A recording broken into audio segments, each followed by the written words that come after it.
Buenas tardes para todos y todas. Muchas gracias por esta invitación, esta participación en esta actividad académica que permite que... ¿me escuchan? Sí, doctora, sino que está iniciando la grabación. Ah, ok. Perfecto. Adelante, doctora. Listo.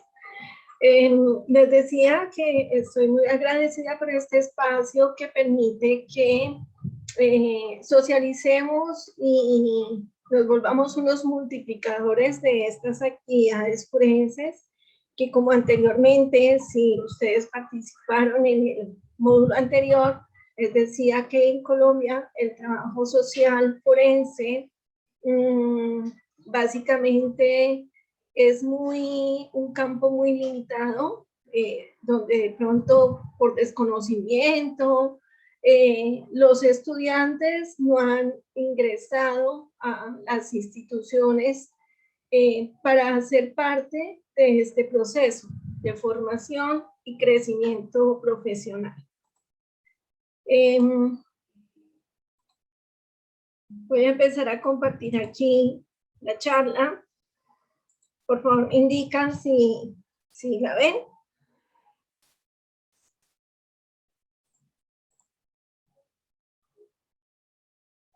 ¿Se ve bien?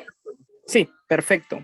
Bueno, entonces, como les decía, el trabajo social forense, no podríamos entrar a hablar de un trabajo social forense sin que nosotros hiciéramos un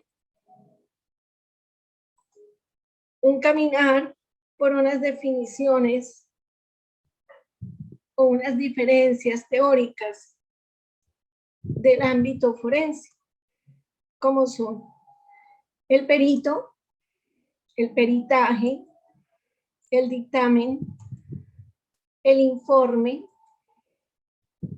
y lo que es en sí el trabajador social forense y el peritaje social forense. Es necesario que hagamos estas diferencias. Un perito es toda persona con experiencia, dominio o conocimiento sobre un área o tema específico. El peritaje es el resultado metodológico de ese estudio que conduce a una elaboración de un dictamen o un informe que desarrolla el perito. Y el dictamen es el juicio con fundamentos técnicos científicos que emite el perito dirigido a una autoridad y respondiendo a una solicitud de esa misma autoridad. El informe es un documento escrito mediante el cual el perito comunica a la autoridad el desarrollo de un proceso, dando una conclusión sobre ese proceso. Y el trabajador social forense reúne o practica la profesión especializada donde se realiza un informe o un dictamen sobre un tema específico dentro de un marco legal, el cual es resuelto en los tribunales. En Colombia, en algunos casos, hemos ido a tribunales con relación a lo que son los procesos de identificación indiciaria. Y en algunos otros pocos casos, en lo que corresponde a evaluaciones de casos de maltrato infantil. Peritaje social forense contiene procesos metodológicos y técnicas de la disciplina que conllevan a un concepto y una conclusión de los profesionales en el entorno a la realidad investigada. Teniendo en cuenta ya estas bases teóricas, no podría tampoco entrar a hablar del trabajo social forense en Colombia si no tenemos en cuenta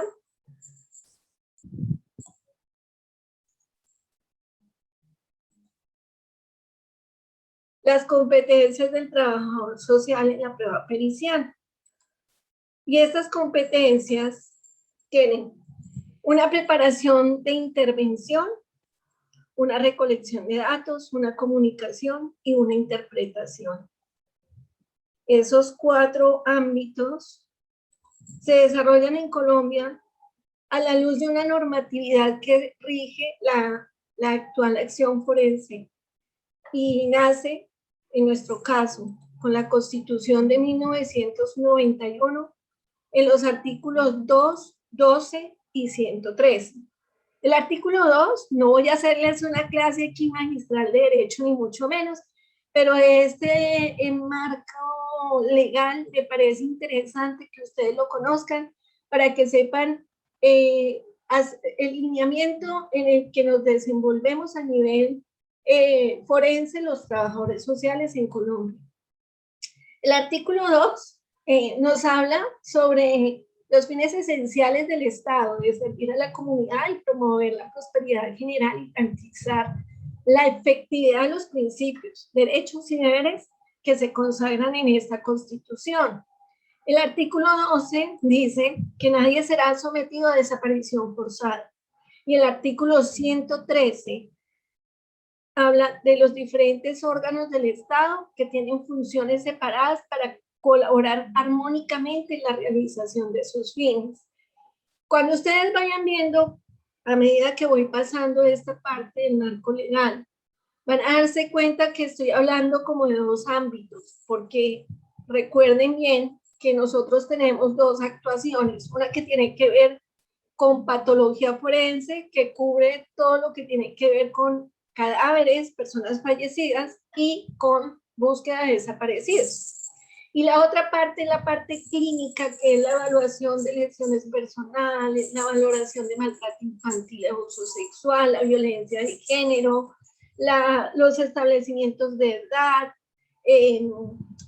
las definiciones que tienen que ver con los interdictos y todo lo que tiene que ver con secuelas, producto de unas lesiones personales causadas en un accidente de tránsito o un tipo de lesiones personales causadas ya por un arma de fuego, en algún hecho punible.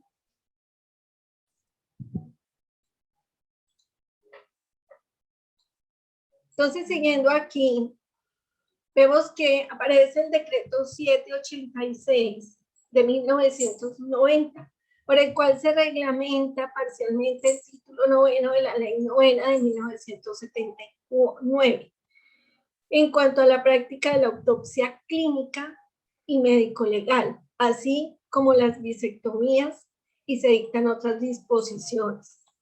También está la ley 938 de 2004, por la cual el instituto tiene, entre otros, sus funciones básicas, las de definir los reglamentos técnicos que deben cumplir los distintos organismos de personas que realicen funciones periciales asociados al Instituto Nacional de Medicina Legal y ejercer el control sobre su desarrollo y cumplimiento. Aparece la ley 38 de 1993. Allí en esa ley se unifican los sistemas de dactiloscopia y se adopta la carta dental para fines de identificación. Si ustedes conocen sobre los sistemas de identificación fehaciente, podemos hablar de lo que es la identificación dactiloscópica,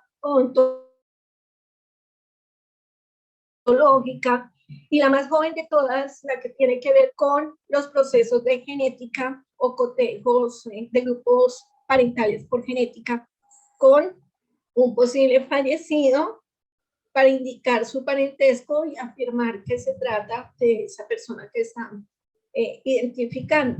Pero también hay otros tipos de identificaciones que en esta ley 38 no hacen parte de la identificación fehaciente, sino donde es el campo de acción más grande de los trabajadores sociales y tiene que ver con la identificación indiciaria o las identificaciones integradas. Las integradas ya requiere conceptos de un equipo multidisciplinario más grande, antropólogo, odontólogo, médico, genetista y trabajador social, por supuesto.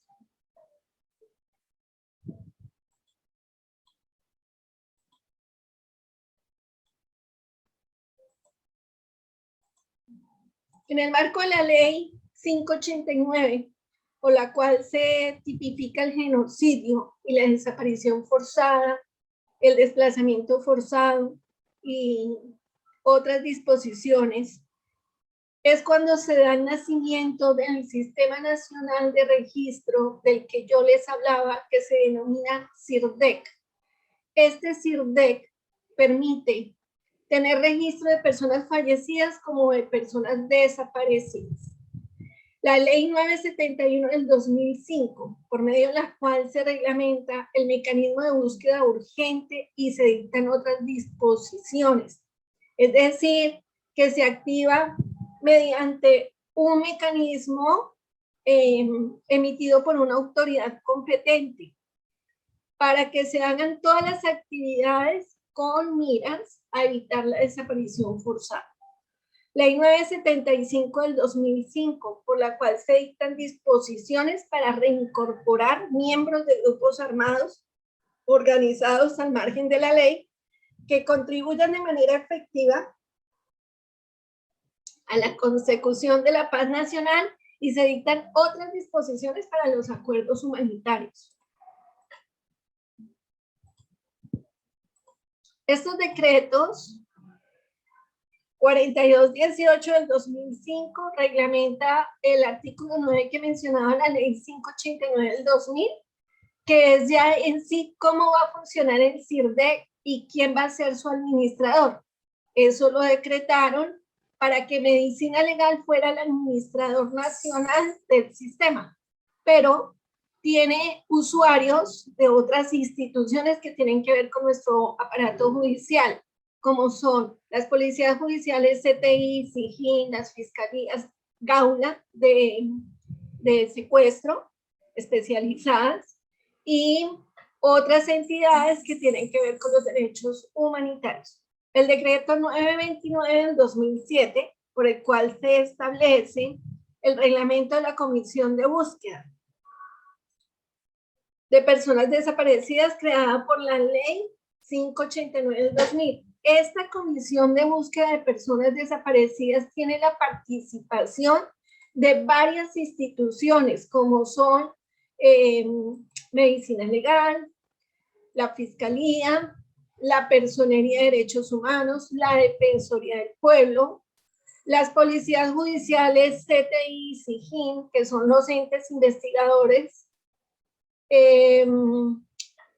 también algunas instituciones o asociaciones de víctimas, de defensores de las víctimas o representantes de la víctima.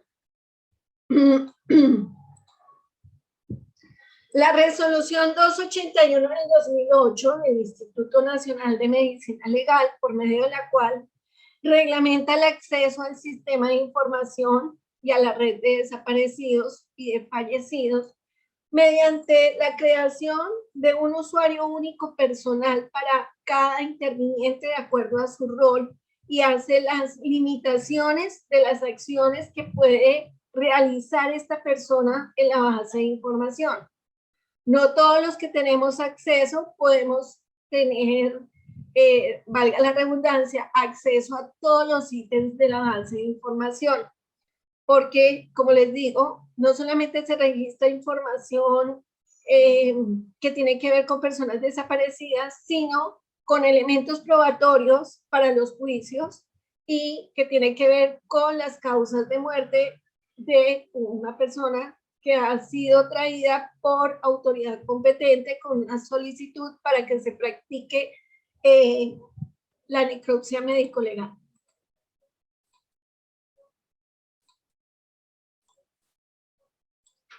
Esta parte de aquí tiene que ver con las víctimas. Ley 1408 del 2010 y Ley 1448 del 2011, por la cual se aprueba la 1408, la Convención Internacional para la Protección de todas las personas contra las desapariciones forzadas, que adopta de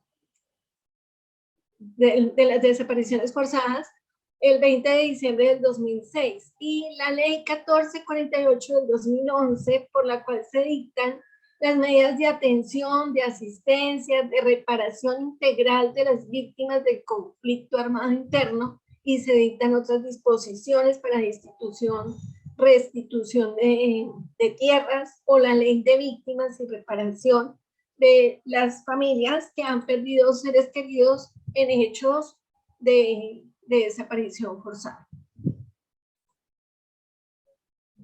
Esa parte de aquí ya tiene que ver con toda la actuación de la parte clínica, la que les hablaba, las valoraciones de menores, de personas que vienen por lesiones, ¿sí? Entonces la Constitución Política de Colombia en 1991 vuelve y habla del artículo 1, el artículo 13, ¿sí? Donde ya hemos dicho de que somos un Estado social de derecho y tenemos una autonomía, las entidades territoriales y democráticas fundadas en el respeto a la dignidad humana, ¿sí?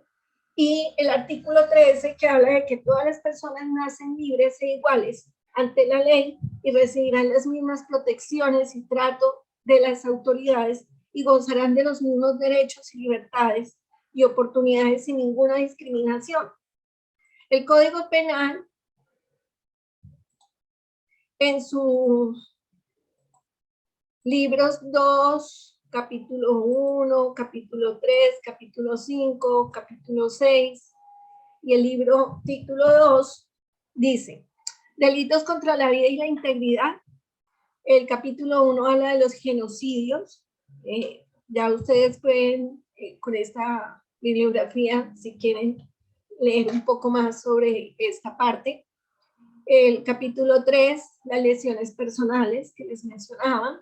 El capítulo 5, las lesiones personales al feto cuando son madres gestantes, víctimas de algún tipo de lesión, bien sea por un accidente de tránsito o por una violencia familiar y sufre lesiones su feto hasta la pérdida y muerte. En estos artículos está tipificado del abandono de los menores y las personas desvalidas.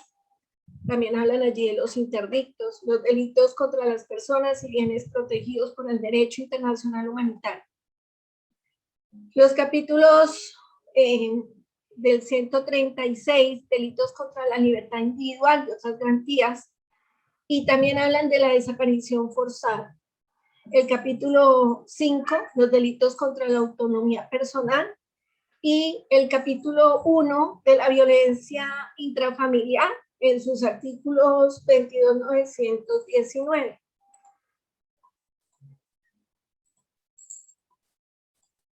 Como ven, nuestro marco legal es bastante amplio porque está contemplado en nuestro Código de Procedimiento Penal, la Ley 882 del 2004, por la cual han modificado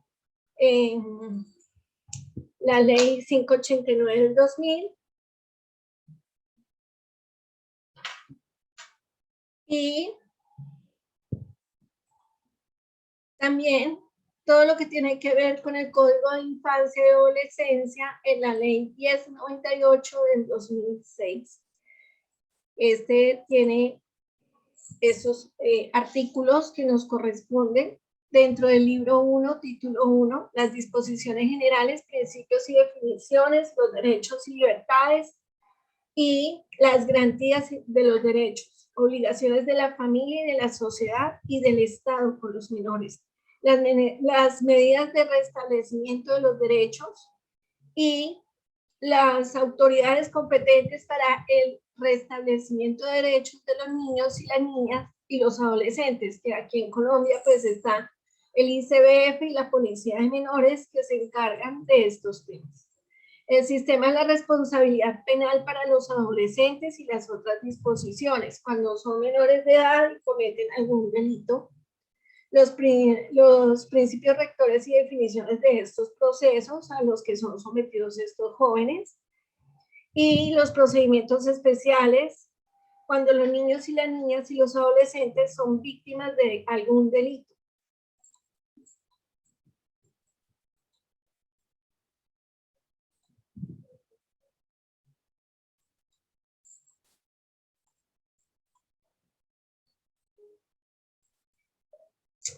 La ley 294, ahí me quedó, me disculpan, ahí es 1996. la ley 294 de 1996, por la cual se desarrolla el artículo 42 de la Constitución Política y se dictan normas para prevenir y redimir la sanción de la violencia intrafamiliar. También está la ley 575 del 2002, otro número que me quedó ahí muy grande, por medio de la cual se reforma parcialmente la ley 294 de 1996.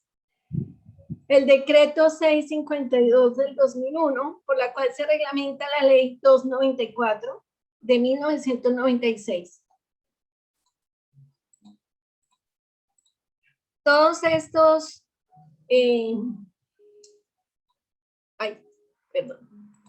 todos estos lineamientos de la norma son los que dictan las actuaciones en clínica forense, psicología y psiquiatría forense.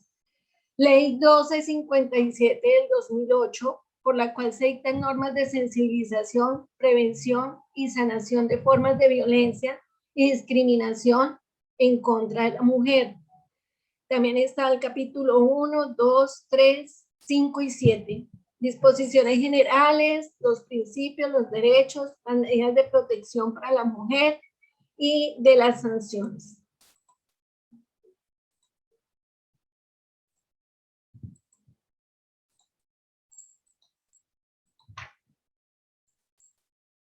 La Fiscalía General de la Nación, en su resolución 1890 del 2002, reglamenta el artículo 288 de la Ley 600 del 2000 sobre el sistema de cadena de custodia.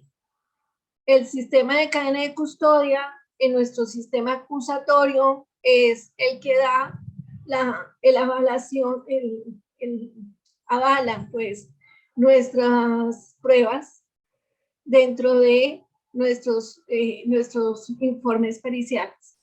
La resolución 6394 del 2004 de la Fiscalía General de la Nación adopta un manual de procedimientos del sistema de cadena de custodia para el sistema penal acusatorio. Y la resolución 2770 del 2005 de la Fiscalía General de la Nación modifica ese dicho manual en diciembre 22 del 2004. Todas estas modificaciones han sido con miras a que la cadena de custodia cumpla realmente la custodia del elemento probatorio y que no se caiga la prueba dentro de nuestros juicios orales.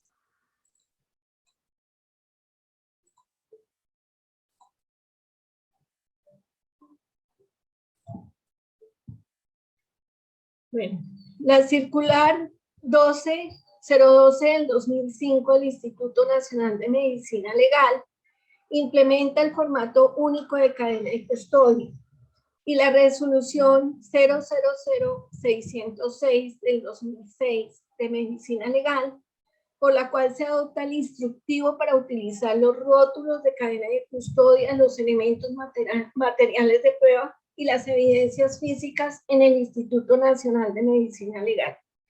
La circular 04 del 2006 del Instituto Nacional de Medicina Legal, con los protocolos de derecho internacional humanitario y de los derechos humanos.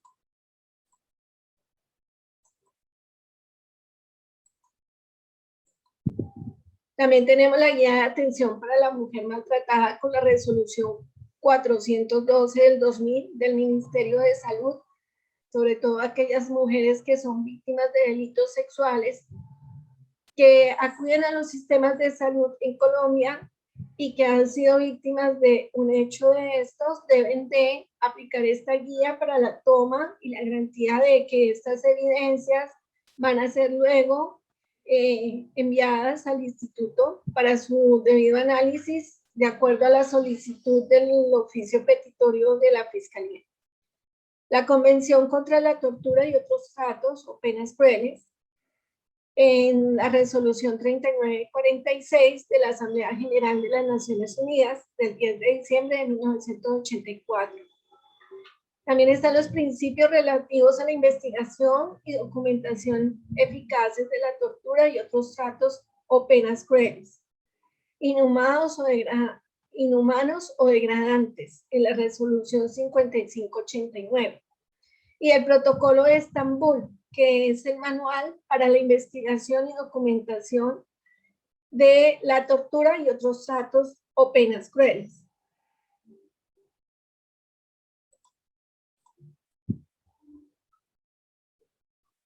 Bueno, habiendo hecho como revisión de todo lo que nosotros tenemos dentro de nuestro actuar institucional, podemos hablar de que las técnicas de trabajo social son aplicables al área forense en un amplio marco legal, como se los mostré, y rigen a las actuaciones de las acciones forenses enmarcadas dentro del ámbito del instituto. Por ello, es imperioso que nosotros como profesionales sociales tengamos técnicas de nuestra formación aplicables a este ámbito con el único propósito de construir un aporte dentro de esta problemática que atendemos. Entonces allí quiero hablarles de una en especial que tiene que ver con la triangulación de la información. Porque la triangulación de la información es una herramienta utilizada con orientaciones generales que incluye la identificación de aquellos procesos de pensamiento de una manera consciente e intencional del investigador y las acciones específicas que debe realizar ese investigador para el adecuado uso de desarrollo de esa investigación. Es decir, si allegan, vamos a mirar aquí una casuística relatada de mi parte, donde llega un usuario a hacer una consulta por una búsqueda de una persona que está desaparecida para él. Entonces, esta persona es posible que traiga alguna fotografía o que traiga una fotocopia de un documento de identidad o una historia clínica, que tenga algunos relatos del momento en que la persona,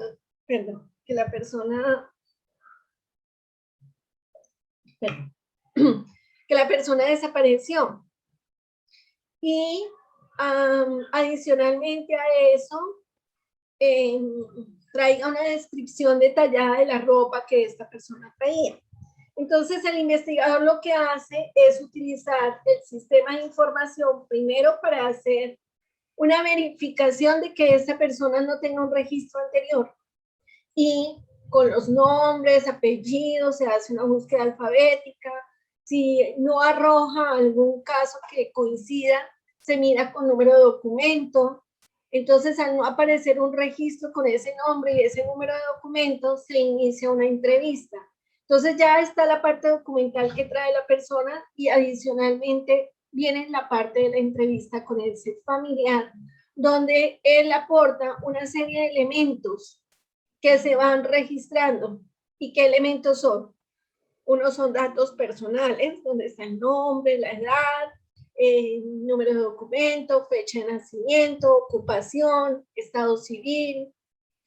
Y luego pasamos a una descripción un poco más individual, morfológica, que tiene que ver con la forma de la cara, la contextura, la complexión de la persona, la raza, la descripción detallada de su rostro, cómo es la nariz, cómo es la boca, cómo son los ojos, el color del cabello, toda esa parte morfológica que tiene un menú muy detallado y técnico en este CIRDEC, que es de selección inclusive múltiple, que hace ajustar esa descripción que hace el familiar al investigador.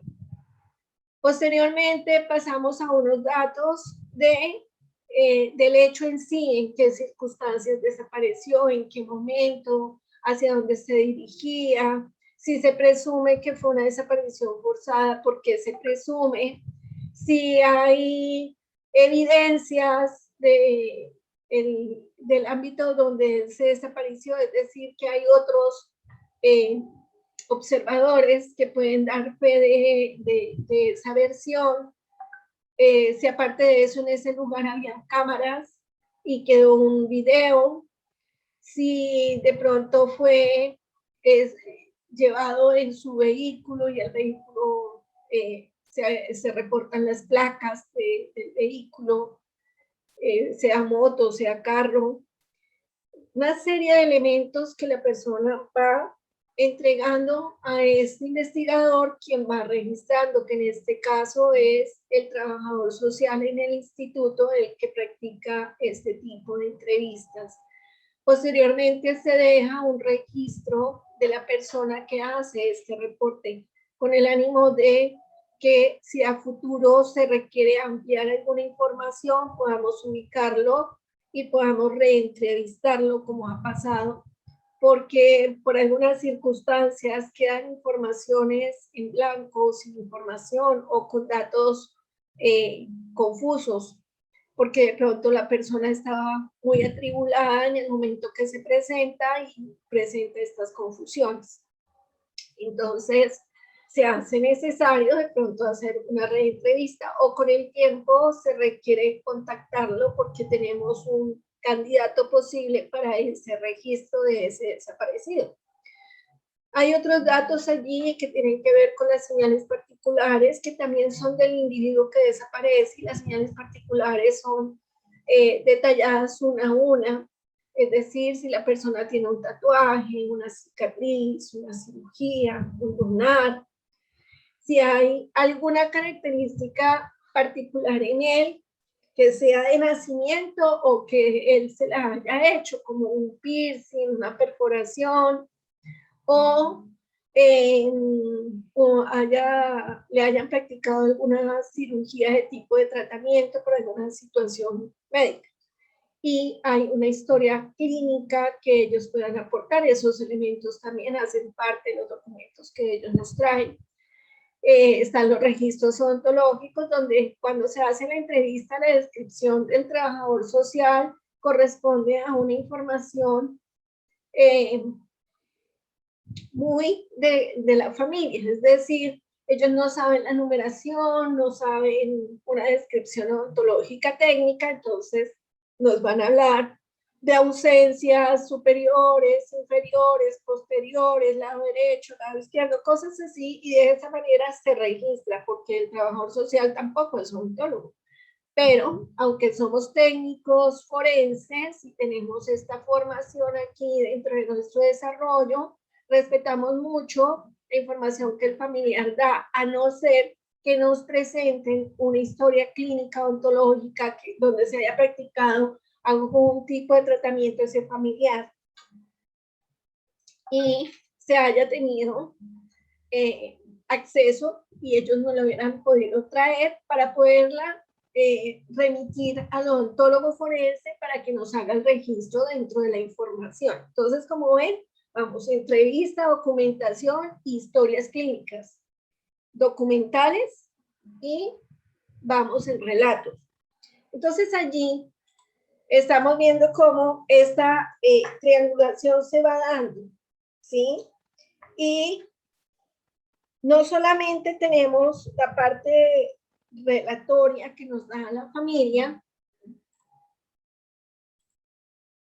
no solamente la parte relatoria que nos da la familia y la documentación que nos trae, sino que también nos apoyamos en todo aquello que ellos pueden aportar como historias y documentos y fotocopias, soportes documentales. Entonces, ¿qué es la triangulación? La triangulación es un término que se utiliza básicamente, si ustedes han escuchado de esto, ha sido por la parte náutica, porque ellos hacían o hacen o toman algunas medidas o varias medidas de referencia al fin de localizar una posición desconocida. Si ustedes alguna vez han jugado batalla naval, básicamente es como hacer esa presunción de esas mediciones que en la náutica sí son exactas, ¿ya? La actividad investigativa realiza mediciones desde la perspectiva de diferentes puntos, como la entrevista, los documentos, los relatos, y se apoya con la parte de investigación de la policía judicial, donde se confronta un poco la versión que da este familiar con las verificaciones de las zonas, es decir, si hay cámaras, si hay testigos, con la comunidad en sí donde sucedió el hecho, para hacer que este relato realmente tenga un soporte y tenga una validez, y de esta forma se controla también un poco el tema de la información y la reconstrucción de los hechos, porque a veces la memoria de las personas, por el impacto de la situación a que fueron expuestos, puede verse afectada y perder algunos datos de importancia para la investigación. En el campo de las ciencias sociales se reconoce al señor Campbell Frick de 1959, quien fue por primera vez el que aplicó la triangulación en el campo investigativo. Hay otros autores en esta misma dirección. Y aquí, en este diapositiva que les voy a mostrar, hay 13 definiciones de 13 diferentes autores que hablan de esta técnica, la triangulación, que dentro de las ciencias forenses, como trabajadores sociales, cobra una gran importancia. Esta misma dirección de fe la vemos también en Dennis, en 1970, que introduce los procedimientos en el campo de la investigación cualitativa. A partir de esa introducción, otros autores se han dedicado a discutir en torno al valor desde ese punto de vista metodológico, si es importante o no utilizar esta técnica y los resultados que ella nos da.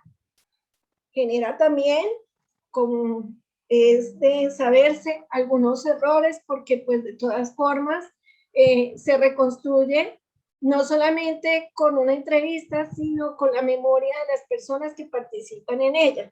Entonces eso genera un margen de error, pero por eso es importante que tengamos los controles o que nos apoyemos en el aparato investigador para complementar esos datos que pueden ser dados como erróneos. Es decir, ¿a qué me refiero erróneos?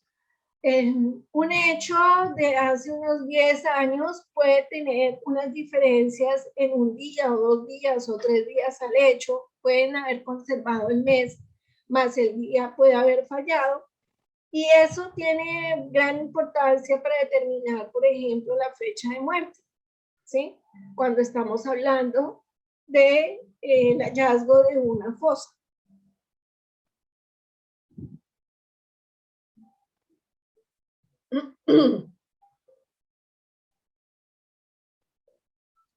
Entonces, estos procesos de triangulación en el campo investigativo marcan unos planteamientos bien importantes en las ciencias sociales y pueden ser una herramienta a usar en estos espacios educativos para que sigamos ahondando en la implementación de esta herramienta. Estas 13 definiciones que les estoy mostrando aquí, donde está Campbell, que empieza en 1959, y el último es Arias Valencia en el año 2000, ¿sí? Habla de la implementación de diferentes formas que adopta el procedimiento, destaca las definiciones de cada uno de estos tipos de triangulación y aquellos procesos de pensamiento de manera primaria que deben de ponerse en funcionamiento del investigador. De acuerdo a la modalidad de triangulación que se aspire a efectuar, se enumeran algunas ventajas. ¿Y a qué ventajas nos referimos?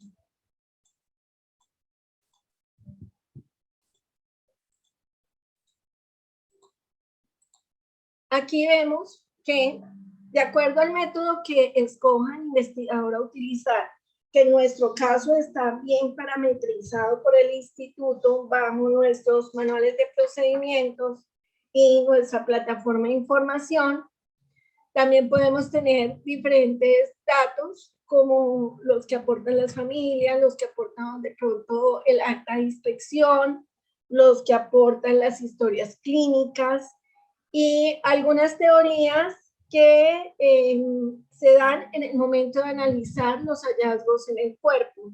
Esos hallazgos en el cuerpo nos pueden indicar si esta persona realmente fue víctima de desaparición forzada porque tiene estigmas en sus brazos, en sus manos o en sus piernas, donde indica que además de que fue llevado a la fuerza, fue colocado en estado de indefensión. Inclusive hay casos en los que practican tortura.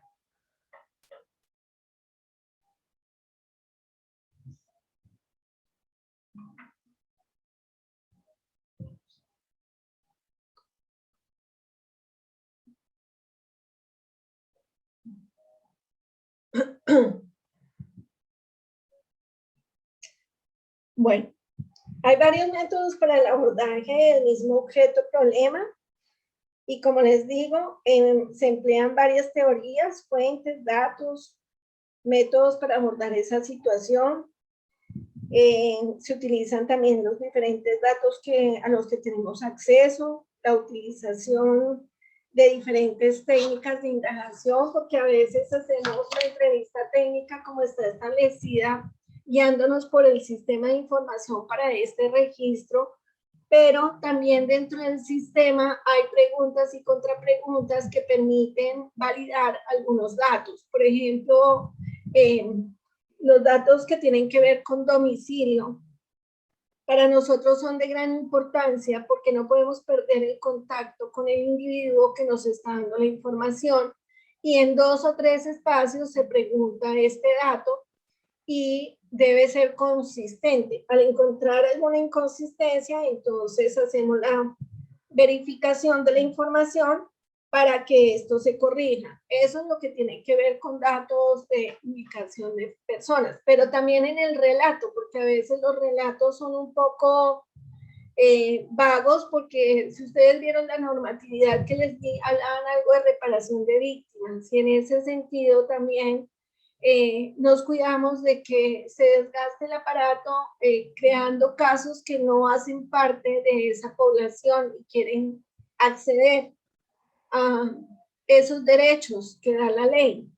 Entonces, dentro de estas indagaciones que hacemos preguntas que lleven a verificar que realmente la situación de desaparición que nos están contando corresponde a un hecho de desaparición forzada y cabe dentro de ese marco de ley de víctimas. En los casos que no, pues se aclara que puede dejarse el reporte como una desaparición común, pero que no hace parte de esa ley donde el gobierno establece ciertos auxilios y ayudas a esas familias en lo que tiene que ver con su reparación.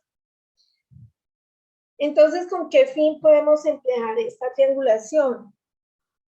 Es una estrategia de orden metodológico a través de la cual un mismo problema de investigación, una misma situación u objeto a investigar puede ser abordado desde distintas ópticas, como son trabajo social, el médico por su parte cuando está analizando el caso, el investigador criminalístico que está viendo todo lo que tiene que ver con la escena del crimen y Estas diferentes ópticas nos permiten dar un informe que podamos mostrar confiable y consistente ante una autoridad.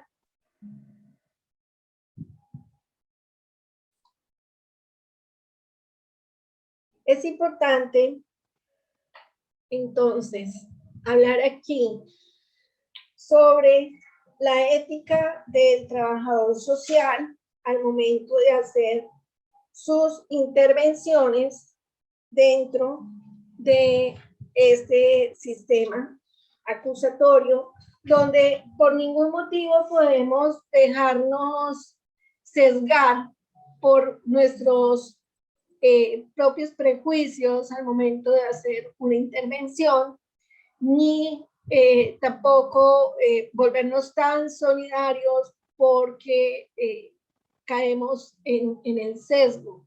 Tenemos que ser totalmente imparciales, transparentes, respetuosos, trato digno, poner a prueba nuestra ética como profesionales para hacer realmente un perito dentro de esta prueba pericial y que podamos llevar a los estrados. En ese sentido, recuerdo un caso por el cual fui citada a un juicio oral, donde había atendido tal vez unos 10 años atrás a una señora que venía de una comunidad un poco distante de lo que es la urbe. Entonces podemos decir que es una zona rural o no propiamente la ciudad de Cali, ¿ya? Y esta señora venía porque estaba buscando a un joven de más o menos 15 años, que al parecer había sido víctima de un homicidio. Y aunque ella venía de un lugar lejano, el homicidio, el sitio del hecho, había sido dentro de la ciudad, en un parque recreativo de la ciudad. Y la señora manifestaba que pues ella vivía, leemos que su hijo estaba en esa parte porque estaba conviviendo en ese momento con otro familiar distinto a mamá, papá, porque ella era separada, ¿ya? Y actualmente ella convivía con su padrastro. La señora estaba muy afectada porque ella decía que su hijo había sido víctima de una llamada limpieza social, ¿ya? Y que tenía mucho temor.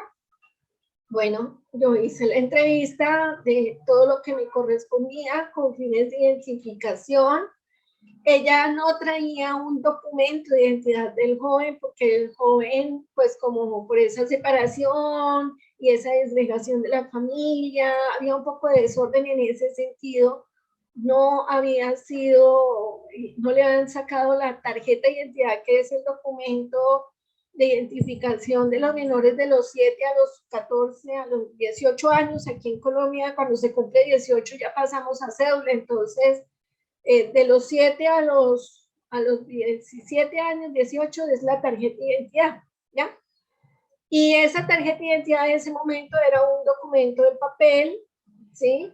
Que trae los datos, nombre, fecha de nacimiento, y por detrás está la huellita del menor y en una fotico, y era un papelito pequeño que emitía la Registraduría Nacional. Hoy en día ya se ha hecho que los menores a los 14 años hagan una actualización de su tarjeta de identidad y entonces se les toma el sistema de huellitas y queda como una credencial, como son las cédulas del Estado colombiano, pero tarjeta de identidad. Entonces, en ese momento, la señora, cuando tenía la tarjeta de identidad, lo único que me aportaba era una fotocopia de una partida de bautizo eclesiástica. Y pues ella decía que no tenía ningún otro documento. Como ya había que pasar a la necropsia, esperar que hicieran todo el abordaje médico-legal para mirar que fuera consistente la información que ella nos había suministrado con relación al menor, y esa necropsia la practicaban en la tarde de ese día, pues tocó dejar el caso pendiente para la revisión de la parte clínica con la entrevista. No teníamos una huella, era un menor de edad, entonces pues de pronto la verificación dactiloscópica en ese momento se podía suplir con un informe, que en ese caso sería un informe de identificación indiciaria, donde teniendo en cuenta la información de la entrevista y la información médica, producto de la necropsia, podía ser consistente y podría darse un informe firmado para esa identidad de ese menor. Ese caso no se resolvió ese día, pasó al siguiente día o 2 días, por alguna razón hubo unas demoras allí en el proceso y ya la señora no vino fue el padrastro. El padrastro es menor porque pues él decía que la señora estaba muy mal, que psicológicamente estaba muy mal, que se había puesto muy mal y que pues él quería continuar con el proceso. Entonces, en los casos de los padrastros se exige un documento que defina si son pues casados o si viven en unión libre, pero que sea ante una autoridad que corresponda, en este caso los notarios, que hacen una declaración extrajuicio para convalidar ese relato que está dando el señor de que es el padrastro del menor y que convive con la señora, por lo tanto tienen un vínculo estrecho y puede hacerse cargo de ese proceso.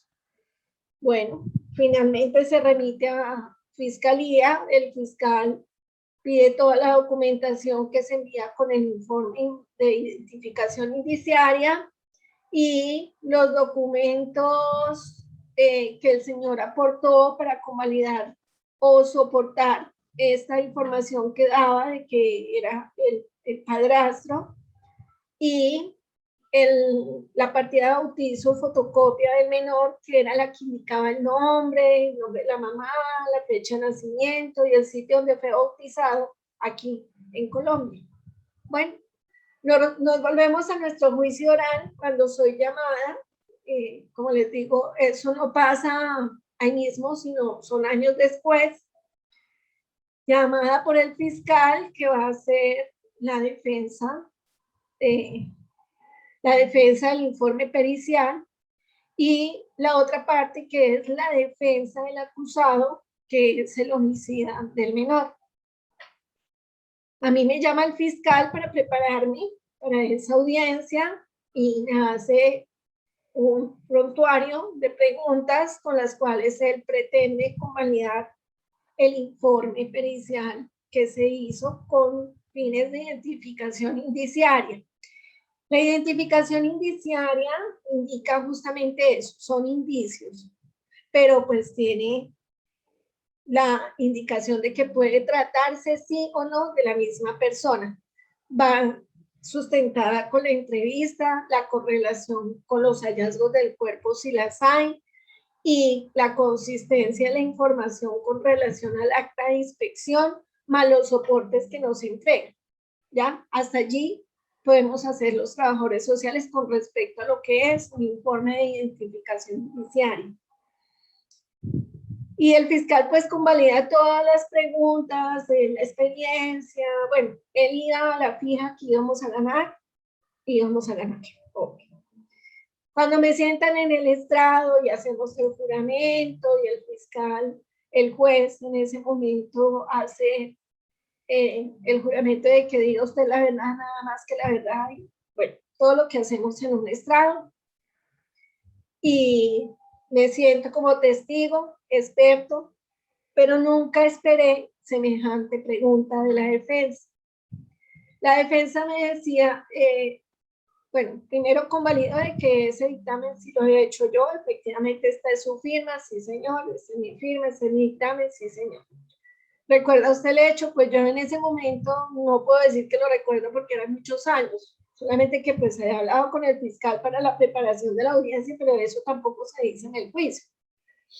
Pero cuando me hace la pregunta, el defensor me dice, ¿qué prueba practicó usted para determinar que él era el padrastro del menor? ¿Usted practicó alguna prueba genética para demostrar que él era el padrastro del menor? Yo quedé loco ahorita porque las pruebas genéticas son solamente para grados de son para grados de consanguinidad como madre, padre, hermanos, hijos, los abuelos, los tíos, los sobrinos, el padrastro, no caben, no hay. Entonces yo como que me quedé mirándolo así, como que esa es una pregunta, o sea, fue algo, o sea, pienso que él lo hizo por acabar la prueba y salir bien, pero pues, yo le dije, eso no se aplica, no es aplicable para ese caso. No, estoy preguntando, diga sí o no. Entonces en ese momento uno dice, bueno, él la sacó bien por ser abogado, pues respetable, pero realmente empieza uno a pensar, habiendo otros elementos que pudiéramos haber convalidado allí en ese momento, hacer semejante pregunta, pues no sé, ¿ya? Pero siento que realmente el trabajo que se hizo en ese momento con esa familia fue legal. Él lo único que le interesaba era sacar limpio a la persona que hizo el hecho punible, ¿ya? Que se trataba pues de un ex policía, algo así. Entonces lo de las limpiezas sociales era cierto, porque era un ex policía, ¿ya? Pero bueno, como conclusión no me sentí mal, se los digo, no me sentí mal. Todos los días sigo haciendo las mismas entrevistas, cada caso para mí es único y sigo siendo consistente en las ventanas de desaparición, en las ventanas de muerte, en casos de menores, en casos de adultos mayores, en el desvalido, y mi único fin es dar una respuesta a esa necesidad. Entonces pienso que mi parte de ética en ese momento fue puesta a prueba, pero más sin embargo mostré que todos los soportes estaban y además hay algo que se llama la buena fe, que es con la que trabajamos en esta parte de lo que tiene que ver la entrevista del trabajador social.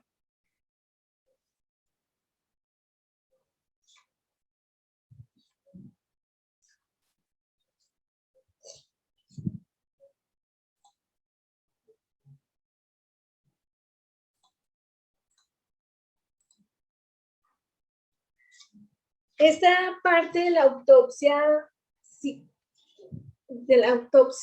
psicosocial forense, para mí, creo que durante los dos módulos la he hablado bastante amplia, porque no es solamente, o sea, no estamos hablando de la autopsia como tal de un cadáver, sino estamos hablando de todo lo que compone a ese ser humano.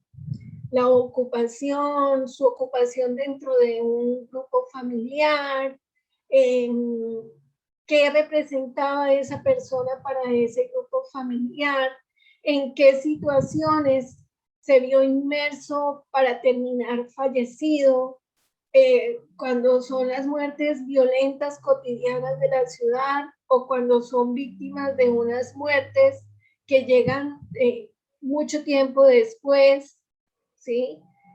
Y ver toda esa información que las familias podemos ir recolectando, tratando al máximo de evitar que estas familias sean revictimizadas en nuestras entrevistas, en nuestras actuaciones, con el ánimo de reconstruir un informe, de presentar un informe para un fin. Por ejemplo, los peritos médicos forenses, pues el fin de ellos es mostrar la manera y causa de muerte. Para mí es importante mostrar la ventana de la desaparición y mostrar los elementos individualizantes con ánimo de que se pueda identificar, bien sea por mi parte que sea firmado, porque no hay otra opción como dactiloscopia, odontología o genética, ¿sí? Porque hay mucho fallecido de tipo mortinato. Mortinato son estos bebés que no alcanzan a nacer, que mueren o en el nacimiento o dentro del vientre de la mamá, porque la mamá también ha sido víctima de un hecho punible y ha fallecido. Entonces, todos estos elementos que les he ido conversando, les he ido mostrando, tienen que ver con esto de la autopsia psicosocial forense, que va mucho más allá de una simple entrevista y que va de un análisis de la mano con un equipo interdisciplinario con el ánimo de dar una respuesta a esas familias o a esas personas para de alguna forma dar un inicio a un duelo y una conclusión a una situación compleja, como son los casos de las personas que son víctimas de esas desapariciones o reclutamientos ilícitos, pues esos reclutamientos de menores que desde muy jóvenes son llevados a campamentos, sacados, extraídos de sus hogares, criados en un campo de batalla con instructores para manejar armas y otro tipo de elementos y se privan de estar en el seno de sus familias y en contacto con sus seres queridos e inclusive sometidos a violaciones y a abortos por estar siendo parte de esos grupos. Entonces, son una cantidad de atropellos a estos derechos humanos y todo esto es contemplado dentro de lo que es la autopsia psicosocial forense, que cobra bastante importancia cuando estos casos requieren hacer un informe integrado. Los informes integrados, como ya se los he comentado, no solamente tienen la valoración clínica, médica y todos los exámenes de laboratorio que se requieran, como la genética, la antropológica, la ofoscopia en estos casos casi nunca puede actuar porque estamos hablando de reducciones óseas o de cuerpos ya demasiado descompuestos que no permiten la impresión dactilar. Entonces, es cuando cabe la actuación más amplia de lo que son las entrevistas y de la reconstrucción de la autopsia psicosocial. ¿Cómo vamos allí? Cuéntenme.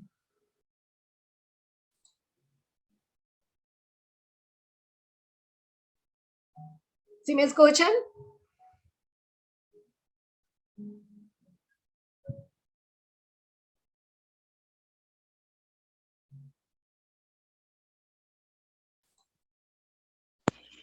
Sí, doctora, sí le escuchamos.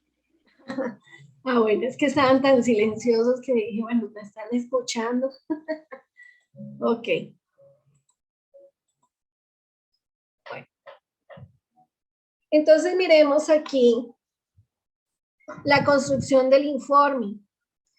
En los aspectos preparatorios de un informe, tenemos el nombre, el número del protocolo. Ese número de protocolo al que me estoy refiriendo es el que cuando se radica el caso que llega con un acta de inspección de una autoridad para practicar la necropsia y se registra esa información, él genera un consecutivo dentro del sistema. Como ya para ese momento seguramente la persona ya ha sido identificada, entonces tendrá sus nombres y apellidos porque no puede construirse un informe para una persona que esté sin determinar su nombre y su apellido, sin poder haber detectado quién era. Para un CNI no se hace este tipo de informe, que este es el informe del que les hablo cuando se habla de identificación integrada o identificación indiciaria.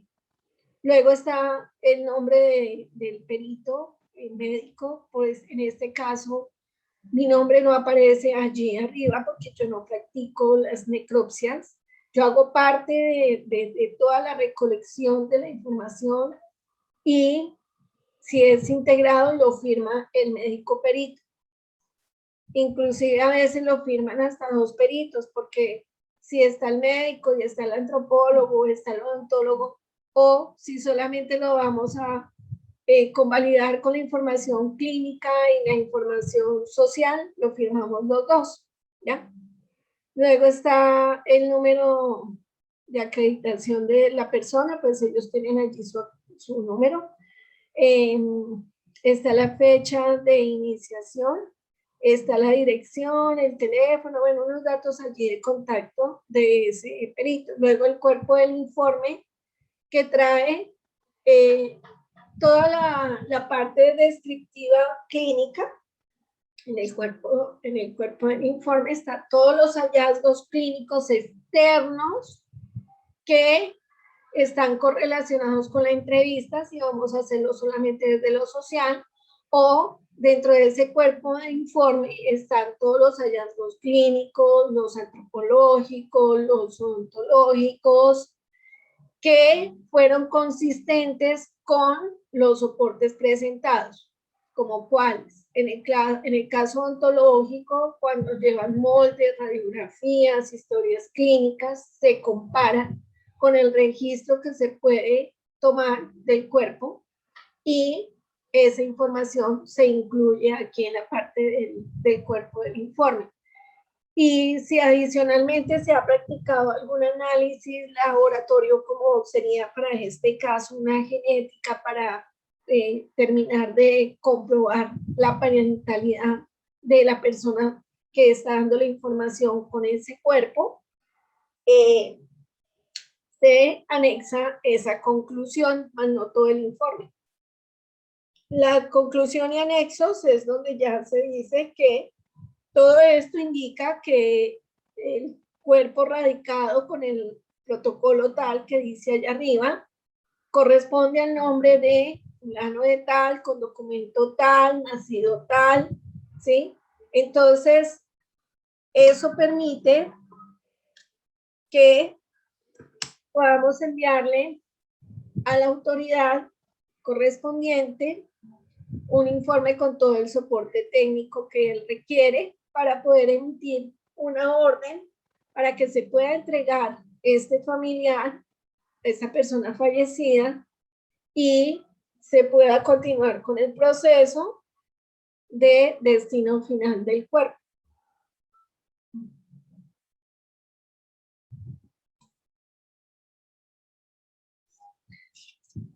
Las evidencias de determinación de daño individual y familiar, sociofamiliar y socioeconómico.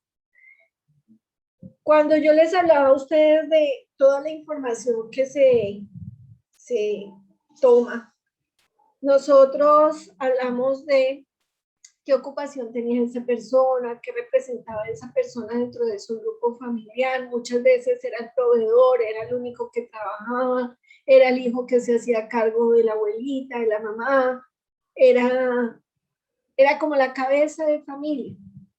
Entonces, todos estos elementos para la autoridad en el momento que presentamos un informe de identificación indiciaria o un registro de un desaparecido, muestra el daño causado a ese grupo familiar. Además, si le sumamos a eso que por ese hecho en el que él fue, por ejemplo, en el caso de los reclutamientos, la familia fue desplazada de su lugar de origen, de su hábitat, por ejemplo, tenían su finca, una parcelita, de allí era que estaba su sustento, su familia trabajaba allí, y se vieron afectados grandemente porque se resistieron al reclutamiento, finalmente sí se lo llevaron y fuera de eso les dieron unos pocos minutos, porque no son días ni meses, unos pocos minutos para abandonar su casa para que no los maten. Entonces el impacto y el daño que se hace en torno a todo este aspecto sociofamiliar y socioeconómico se muestra con esta información que se capta a través de estos registros y que finalmente la familia encuentra como una reparación solamente cuando ya se ha dado por muerto y se tiene un certificado de fallecimiento de esta persona para acceder a ciertas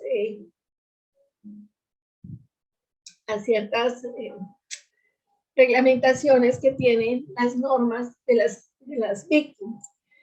En algunos casos, cuando tienen toda la evidencia de que han sido reclutados por mucho tiempo, estas familias entran a un programa de subsidios del gobierno, pero nunca esta reparación que hacen alcanza a tener para las familias un equilibrio frente al daño causado, porque nunca más van a tener su casa, nunca más van a tener su parcela. Nos obligan a desplazarse, por ejemplo, a las grandes ciudades donde ellos no saben vivir porque son gente que viven del campo, viven para el campo y son del campo, y las ciudades los limita mucho a tener que hacer otro tipo de cosas a los que pues ellos no están ni acostumbrados, ni hace parte de su idiosincrasia, ni de su crecimiento personal, porque ellos dentro de sus parcelas y su convivencia tienen todo el crecimiento y todo el desarrollo que para ellos como familia es de importancia. Entonces, si ustedes ven esta imagen, tiene una hornita aquí. Esa hornita quiere decir que ya estamos hablando de una entrega de un cuerpo, y solamente en ese momento muchas cosas de estos auxilios o reparaciones se vienen a dar. Inclusive esta ley es muy joven, ¿no? Esta parte de la reparación es muy joven. No solamente son auxilios económicos, también dan algunos apoyos psicológicos, y esto estoy hablando de lo que tiene que ver con desaparecidos y fallecidos. Pero, por ejemplo, lo que tiene que ver con la violencia de mujeres, también hay una ley muy joven en el sentido de poder dar algún apoyo a estas mujeres víctimas de estos hechos de violencia familiar, de no poder ellas tener un empleo o tener una capacitación, porque desde muy jóvenes hicieron parte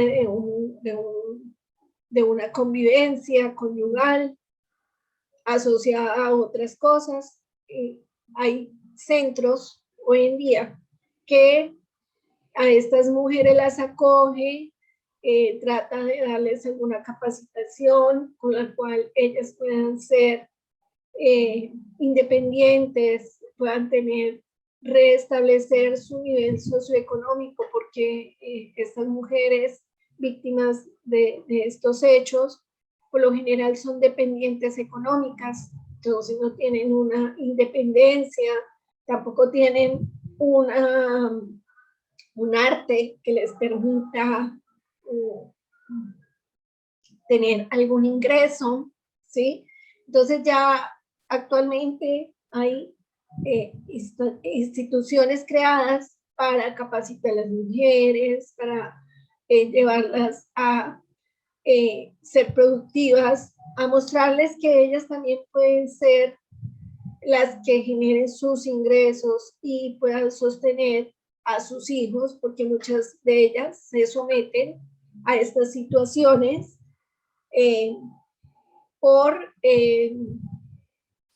porque justamente no saben hacer nada, ¿no? Aquí pues ya llegamos a la parte de bibliografía, ¿sí? Que esta presentación también se las van a compartir, ustedes pueden allí ampliar más. Y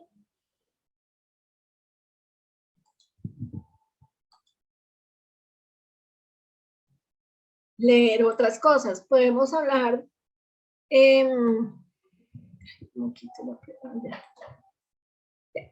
podemos hablar de algunos casos que ustedes quieran que discutamos acá.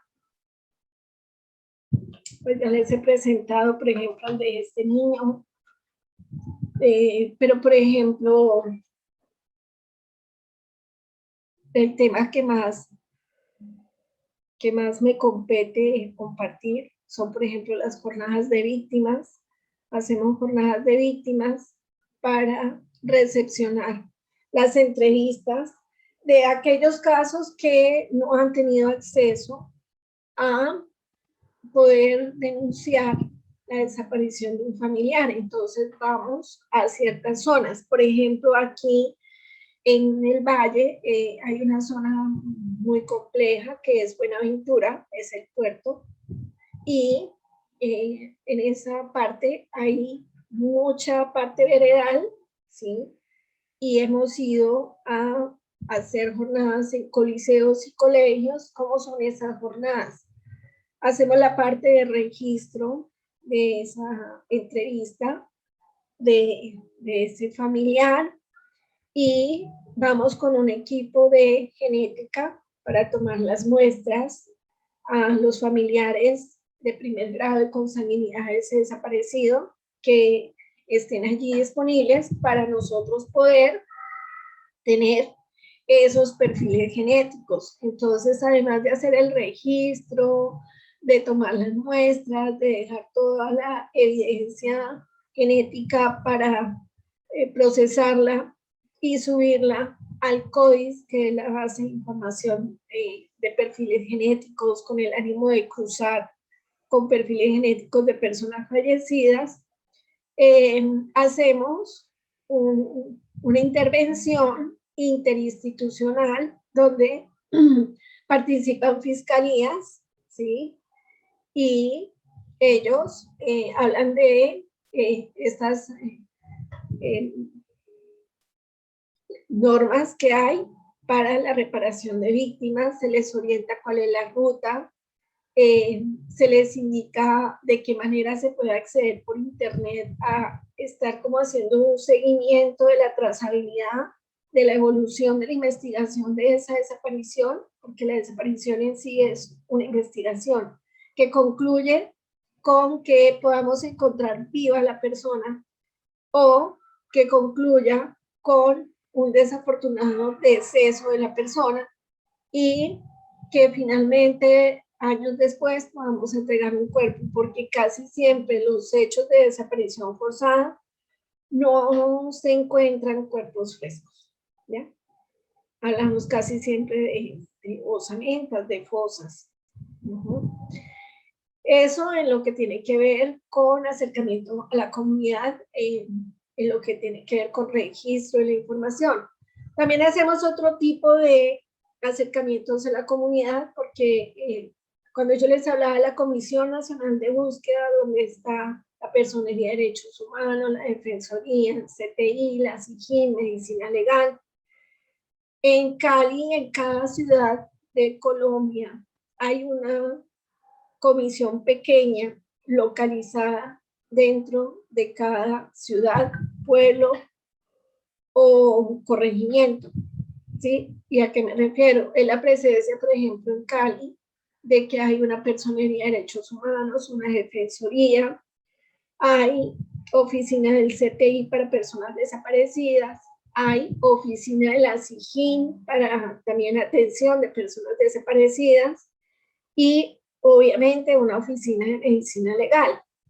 Y hacemos actividades de sensibilización a la comunidad, mostrándoles que hay una ruta establecida para buscar un desaparecido y que el principio de esa ruta es registrarlo, que ahorita con estos tiempos de pandemia nos hemos visto abocados a la virtualidad y entonces se activó una línea que está supervisada por la Fiscalía, es el 122, ¿sí? Y hay un correo también establecido para que las familias que de pronto no quieran llamar puedan mandar el correo solicitando un reporte de un desaparecido, pero nos tienen que dar una base mínima de datos. Por ejemplo, el nombre de la persona que lo va a registrar completo, un teléfono de contacto, un nombre completo de la persona que está buscando, un número de documento de identidad, porque cuando no nos mandan ese número de documento de identidad, podemos caer en homónimos, y los homónimos son subgéneros, son de todas formas, pueden ser de un nombre y un apellido, pueden ser los dos nombres y los dos apellidos. Hay muchas coincidencias de esas. Entonces, lo que va haciendo individual a la persona son el mayor número de elementos que me hacen diferente del resto de las mujeres, en mi caso, ¿ya? Entonces, si esa persona nos aporta esa información, el sexo, datos sobre el sitio, ¿sí? El sitio donde se han ocurrido los hechos, para ir como ubicando un poco la parte de la información. Y bien sea que nos den toda la información y vamos a hacer el registro así, o que hagamos una llamada para complementar la información y hacer un registro más detallado. Entonces hacemos esas capacitaciones. ¿A quién se las hacemos? Hemos trabajado mucho con la Policía Nacional, porque cuando uno tiene un desaparecido, las acciones son en el momento que yo como familiar detecto que mi familiar se desapareció, y se desapareció en el momento que perdió el contacto conmigo. Y eso no tiene 72, ni 48, ni 34, ni 22, ni ninguna horas. Es ya, ¿sí? Es inmediato. Entonces, como las instituciones trabajamos en horarios de oficina, entonces hay la Policía Judicial que trabaja 24/7 por turnos. Por eso es indispensable siempre hacer esa socialización con la policía, porque la policía no es la misma policía judicial. La policía judicial es la que investiga la parte criminalística, la Policía Nacional es la que nos presta el servicio ciudadano, ¿sí? Que son los CAI, que son los policías que hemos visto, no sé si ustedes los conozcan, de verde, que están en algunos sitios. Hay diferentes clases, pero por lo menos ellos, que son a los que acuden la familia, al CAI, a la estación de policía, a la línea 123, ¿sí?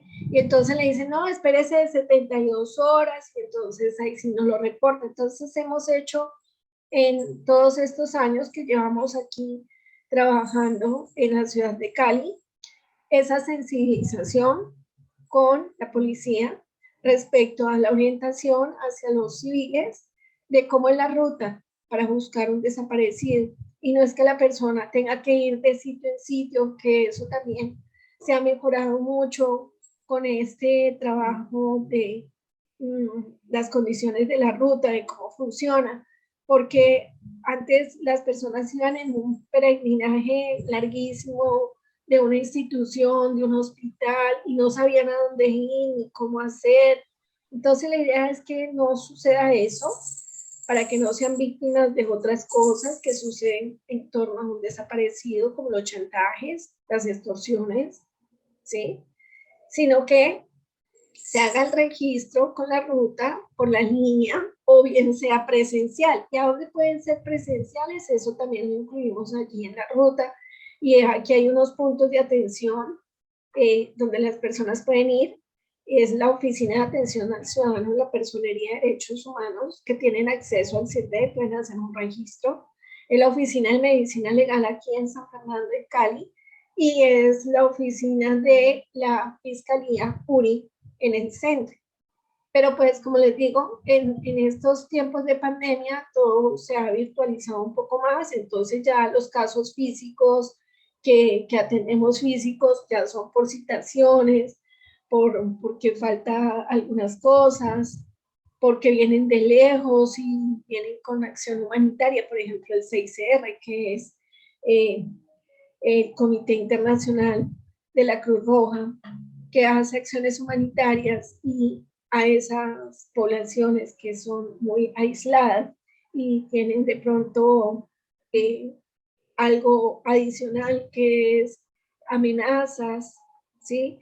Los traen en alguna forma hacia Cali, por ejemplo, en esta regional que es tan grande, que ocupa Valle, Cauca y Nariño, los traen a Cali porque es donde está la trabajadora social, o sea, yo. Y se hace la intervención por medicina legal y el registro y todo, y se incluye dentro de la ruta para que ya la policía judicial haga sus actuaciones de investigación, porque a veces también hay mucha prevención frente a ir a otras instancias que no sea medicina legal o la personería. Entonces la gente a veces es un poco esquiva de acercarse al CTI o a la URI o a la SIGIN, ¿ya? Por imparcialidad o por lo que ellos tengan en su corazón o que sea parte de su convivencia o de su vivencia en la que se desapareció la persona, ¿sí? Entonces, esos casos son los que nos trae la Cruz Roja Internacional. Además de ese acercamiento con las estaciones de policía, la sensibilización frente a cómo se maneja el tema de la ruta, cómo se accede, porque es que la ruta no es solo muerte, la ruta es oportunidad de vida, siempre lo digo en los comités. Cuando usted registra un desaparecido en la base de información CIRDEC, no es que lo queramos dar por muerto, es que queremos darle oportunidad de vida. Entonces la consulta es inmediatamente, se registra en Cali, lo puede estar visualizando en La Guajira. Entonces el día que esté esa persona registrada como debe ser, tenemos oportunidad de vida y se puede activar el mecanismo que es, porque si la persona por alguna razón llegó a Cali a registrarlo, pero el hecho sucedió en Putumayo, hay que hacer la activación de la ruta mediante la policía judicial de la zona. Se remite a través de la unidad básica que esté funcionando en Putumayo para que ellos a su vez se lo remitan a la policía judicial que esté siendo allí para estos temas de investigación. Si es CTI, SIGIN, perfecto, ellos tienen una disponibilidad de una semana trabajan unos investigando y otra semana los otros y así para no colapsarse con el número de casos. Pero hay regiones donde solamente hay un tipo de investigación y puede ser CTI o puede ser SIGIN, dependiendo de las condiciones del sitio en el que se haya desaparecido la persona, pero igual se debe activar esa ruta. Y esa ruta de búsqueda en vivos permite que de pronto se pueda rescatar una joven que fue llevada a Putumayo por reclutamiento ilícito, pero además para trata de personas y la tienen en algún sitio para delitos de abuso sexual o de trata de personas, ¿sí? Y la pueden rescatar y volverle a restablecer sus derechos. Entonces, todo este tipo de cosas son las actuaciones en las que participo, no solamente en la atención de las entrevistas, sino también en tratar de sensibilizar a la ciudadanía en común. Por ejemplo, también hacemos visitas a las casas de justicia, donde atienden diferentes entidades de los municipios a la ciudadanía que tiene diferentes problemáticas. Y está la comisaría de familia, está una unidad de fiscalía, está una unidad de bienestar familiar o está una oficina de personería y hacemos allí charlas de sensibilización de la importancia del registro de los derechos de las víctimas y de los deberes de las víctimas, porque si bien la base está para hacer el registro, para hacer una trazabilidad, un seguimiento, también hay una obligación de quien hace el registro de informar, de asegurarse de que esa persona, si llega a su casa o vuelve a contactarse, así no vaya a su casa, nos informen que ya apareció vivo y no seguirlo buscando para hacerle un cierre al caso, porque los casos tienen dos formas de cerrarse, o se cierra porque se encuentra un cadáver que finalmente se identifica, o se cierra porque la persona apareció viva y hay una muestra de esa supervivencia. Anteriormente se hacían actas de supervivencia y las hacía la policía judicial que tuviera el caso asignado, como les explico, CTI o SIGIN.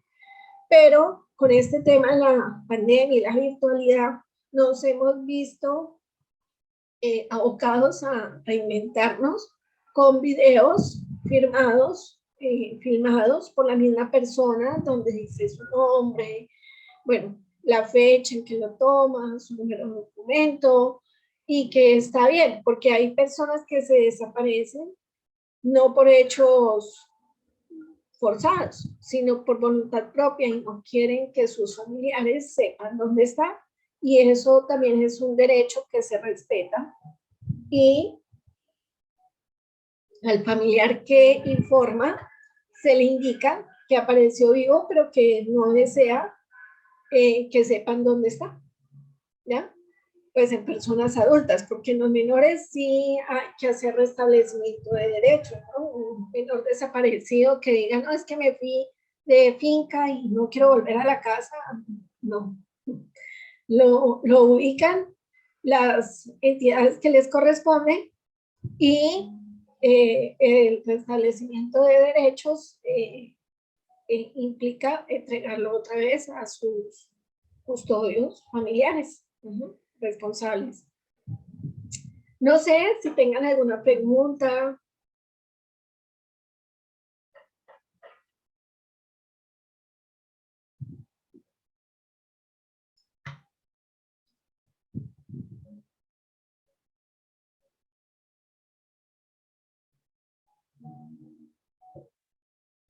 ¿No hay preguntas?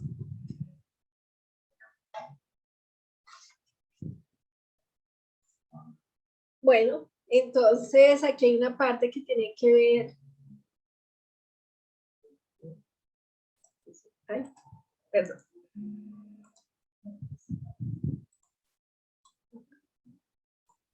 Aquí hay una parte que tiene que ver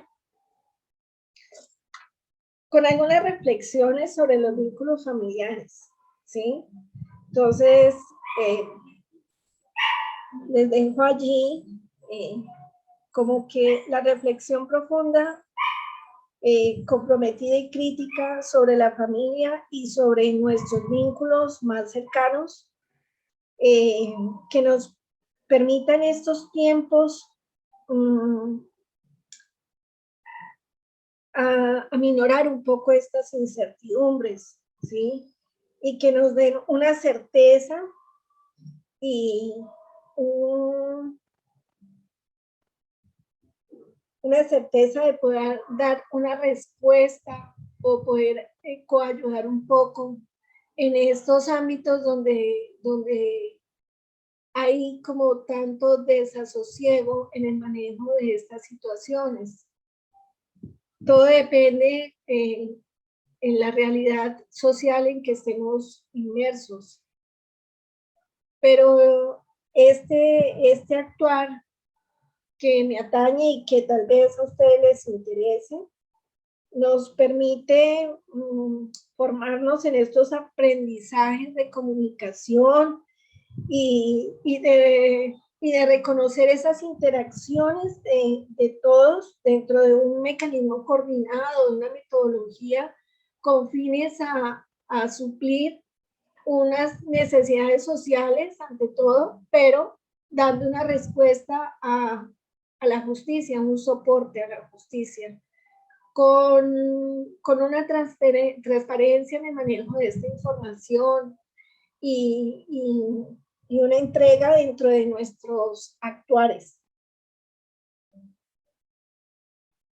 También es importante que tengamos en cuenta la diversidad de los roles y las expectativas, de las percepciones y las respuestas de todos los padres, de todas las madres, de todos aquellos que requieren que nosotros hagamos una reconstrucción de unos hechos que para ellos marcaron un hito en su familia y generaron un cambio abrupto de una realidad. y que sea avalada por estas autoridades, que son finalmente a quienes nosotros presentamos estos informes. Bueno,